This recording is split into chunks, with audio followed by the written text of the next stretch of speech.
TK Newsline. I have one of the co-hosts of this thing, and that is Andrew Hemingway. Good morning, Andrew. Good morning, Ben. How are you? I am fantastic. So, Honor Your Oath rally. Why don't we talk about that? Sure. I think one of the significant things about the rally is the name and the theme. And really, it kind of touches on what you were just talking about. We have government officials, whether elected or appointed, before they take office, every single one of them takes an oath. And part of that oath is to protect and defend the Constitution of the United States. And at the state level, they're doing the same thing with the state and federal Constitution. And we have members of the military all over the place. And what we are trying to do with this rally is we're trying to highlight, to say, look, being in elected office is more than just a political position. It's more than just kudos to you. You got 500 of your best friends to vote for you. Mm-hmm. And now you're a state rep. It's a position that comes with significant responsibility, and it's one that comes with taking an oath. And what we're doing is we're calling on our state representatives and state senators and all of the elected or appointed officials in the state of New Hampshire to man up and to honor your oath and to actually keep your word when you said that you would protect the Constitution. Yeah, and that's how I'll tell you. It just seems like so much. What I let in on is that we get this attitude from our legislators that they have this attitude of, oh, this is the way I feel, and this is what I think, and they take this into the halls of our different legislatures. Their feelings and their beliefs, not necessarily their oaths and what their constituents want, and it drives me insane. And then right. I'm actually on, you guys have a Facebook page, which I've linked to, and I'll link again on our Facebook page. Susan Olson checked in this morning. She said, "Morning, boys. Look like an awful lot of folks we've trusted have violated their oaths." She's talking about Kelly Ayotte. And yeah. How do you feel about Kelly Ayotte this morning? Well, I mean, honestly, the list goes on and on and on. I mean, I think what Kelly did yesterday was really disappointing. Yeah. I mean, I'm sure she has her, internal political reasons and buddies that she's got to play ball with and all this stuff. I mean, it's basically what the Senate has come down to. And it's disappointing. Disappointing because, just look at her Facebook page. It's unbelievable, the comments that are she's getting torched. Streaming into her page. I'm in the technology field, Ben. You know that. The other day I was talking to a vendor, this big national vendor, billion-dollar company, and he said, one of the most disappointing things is that we created a product which would allow state reps to go out and to almost immediately poll, their constituents. And he said, we thought it was going to be the greatest product ever. He said, we can't get anyone to buy it and to use it. And that tells you exactly where we're at. Our state reps and our elected officials, they don't really want to hear from from constituents. They don't really care. They're much more concerned about running ads to raise more money so they can run more campaigns than they are about saying, hey, why don't we spend a couple bucks and say, hey, what do you guys think? Well, what should we do in this situation? Did Kelly Ayotte ask anybody before she took that vote? No, she didn't. Is she truly representing us just because she's there, the one voting? No, it includes listening. It includes, considering history and considering the constituents that make up your voting bloc, not just special interests. And that's honestly where we are. The only way that we know how to make a dent in that is to hold a rally, get press like we are with you. Thank you. Mm-hmm. For highlighting this, and to have as many people possible turn out.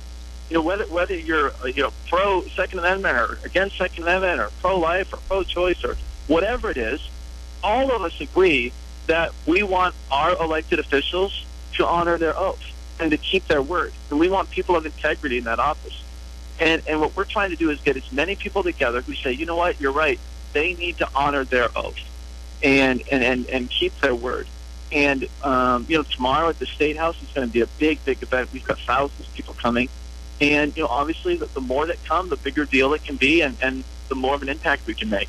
Yeah, and with that, when you talk about that oath, it's very easy to look at the big constitutional issues like firearms, First Amendment issues. But then there's some at the state level that we don't always think about, like this gas tax.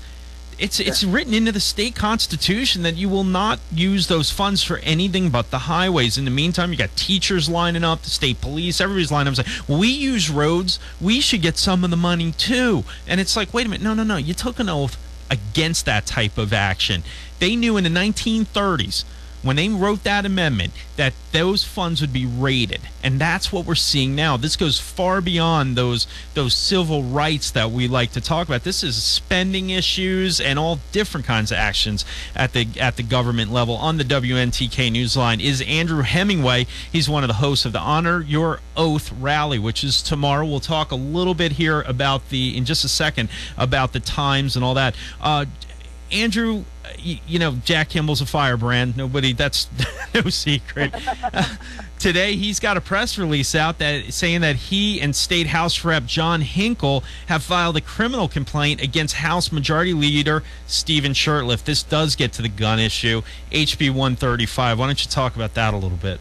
Well, I mean, what Jack is trying to do, and what Rep Hinkle's doing is they're saying, look, you took an oath of office, and you said that you would uphold the Second Amendment as part of the Constitution.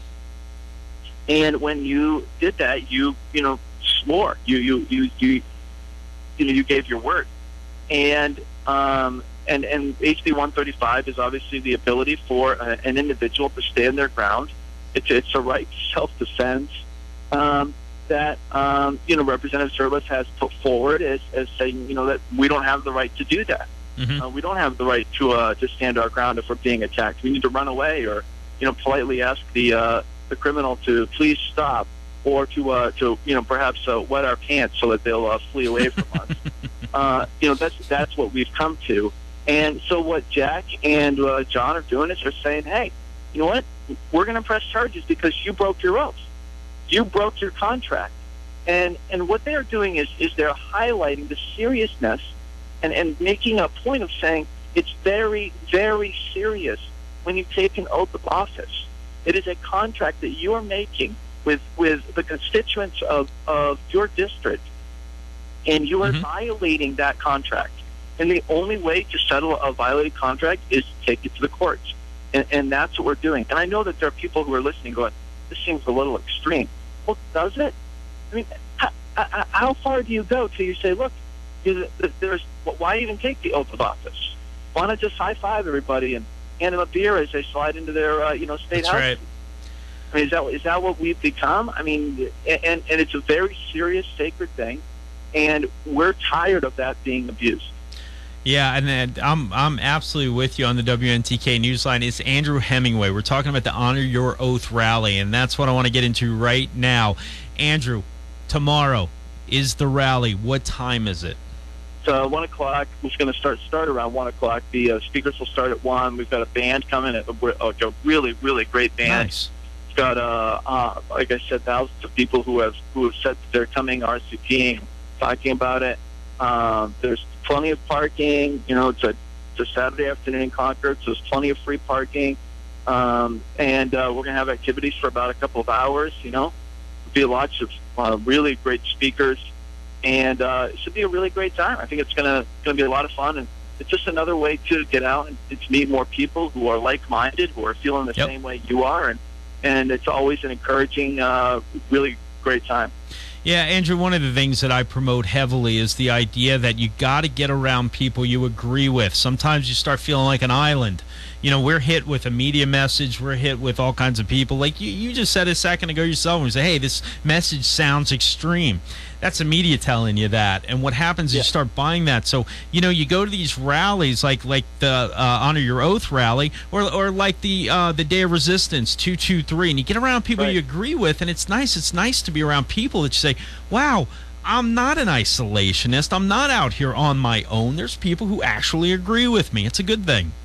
Right. No, it's absolutely important. And the other thing is you're right, is they try to paint you as, extremist or, kook jobs or something like that. Yep. And then you go and you meet these people and you're like, oh, you're a school teacher? That's right. I didn't know that I didn't know that these people existed. I mean, oh, you're a nurse or a doctor. These are real people. These are our neighbors. And everybody's been beaten into this politically correct attitude of, well, we can't talk about these things at our school meetings or, anywhere else. So we're just going to keep it all, really nice. But it's nice to get out and to meet these people and to go, oh, like, there are other normal people who are feeling the same way that I am. And you're right. It's a good thing. It's a powerful thing. And, it's a credit to Jack and his enthusiasm and hard work to say, listen, these things need to be brought to the public's attention. So it's going to be a great time. It's going to be a lot of fun, and it's kid-friendly. Yeah, it's a good event. Yeah, well, it'd be good to get the kids out there and let them learn that there is actually a different view than what they're getting in schools. That's a whole other issue. We'll leave that one right there. Hey, Andrew, I'll see you tomorrow. Sounds good. Thanks, Ben. Thanks, man.